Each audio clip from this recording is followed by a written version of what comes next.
ಸಂಜೆವಾಣಿಗೆ ಸ್ವಾಗತ. ನಾನು ಮಮತಾಶ್ರೀ ಐನಾಪುರ್. ಈಗ ನಾನೊಂದು ವಿಶೇಷ ಕ್ರಶ್ ಬಗ್ಗೆ ಮಾತಾಡ್ತಾ ಇದ್ದೀನಿ. ಇವರು ಕರ್ನಾಟಕದ ಹೊಸ ಕ್ರಶ್. ಬಿಗ್ ಬಾಸ್ ಮನೆಯಲ್ಲಿ ಸ್ವಿಮ್ಮಿಂಗ್ ಪೂಲ್ ನಿಂದ ಎದ್ದು ಬಂದು ಮೊದಲ ಸೀನ್ ನಲ್ಲೇ ಅದೆಷ್ಟು ಹುಡುಗಿರ ಹೃದಯ ಕದ್ದ ಚೋರ. ಈಗ ಮತ್ತೆ ನಿಮ್ಮ ಮುಂದೆ ಬರ್ತಿದ್ದಾರೆ. ಅದು ಮನೆಗೂ ಬರ್ತಿದ್ದಾರೆ.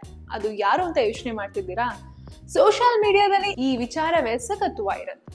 ಹೌದು, ಸೂರಜ್ ಹೊಸ ಸೀರಿಯಲ್ ನಲ್ಲಿ ಹೀರೋ ಆಗಿ ಸೆಲೆಕ್ಟ್ ಆಗಿದ್ದಾರೆ ಅನ್ನೋ ಸುದ್ದಿ ಎಲ್ಲರಿಗೂ ಗೊತ್ತಿದೆ. ಆದ್ರೆ ಯಾವ ಸೀರಿಯಲ್ ಅನ್ನೋದು ಈಗ ರಿವೀಲ್ ಆಗಿದೆ. ಪವಿತ್ರ ಬಂಧನ ಸೀರಿಯಲ್ ಮೂಲಕ ಸೂರಜ್ ಸಿಂಗ್ ಕಿರುತೆರೆಗೆ ಲಾಂಚ್ ಆಗಿದ್ದಾರೆ. ಕಂಪನಿಯ ಸಿಇಒ ಪಾತ್ರ ನಿಭಾಯಿಸುತ್ತಿರುವ ಸೂರಜ್ ದೇವದತ್ ದೇಶ್ಮುಖ್ ಅನ್ನೋ ಆಂಟಿ ಹೀರೋ ಕ್ಯಾರೆಕ್ಟರ್ ನಲ್ಲಿ ಮಿಂಚುತ್ತಿದ್ದಾರೆ. ಇಷ್ಟೇ ಅಲ್ಲದೆ ಹುಡುಗಿಗೆ ತಾಳಿ ಕಟ್ಟುವ ಸೀನ್ ಸೀರಿಯಲ್ನ ಕಥಾ ಆಧಾರವನ್ನ ಇಂಟ್ರೆಸ್ಟಿಂಗ್ ಆಗಿ ಮಾಡೋದನ್ನ ನೀವು ಕೂಡ ನೋಡಿರ್ಬೋದು. ಇನ್ನ ಈ ಸೀರಿಯಲ್ ನಲ್ಲಿ ದಾಸಪುರಂದರ ಖ್ಯಾತಿಯ ಅಮೂಲ್ಯ ಭಾರದ್ವಾಜ್ ಹೀರೋಯಿನ್ ಆಗಿ ಸೆಲೆಕ್ಟ್ ಆಗಿದ್ದಾರೆ. ಇನ್ನ ಈ ಸೀರಿಯಲ್ಗೆ ಬಂಡವಾಳ ಹೂಡಿ ನಿರ್ದೇಶನ ಮಾಡ್ತಿರೋರು ಉತ್ತಮ್ ಮಧು.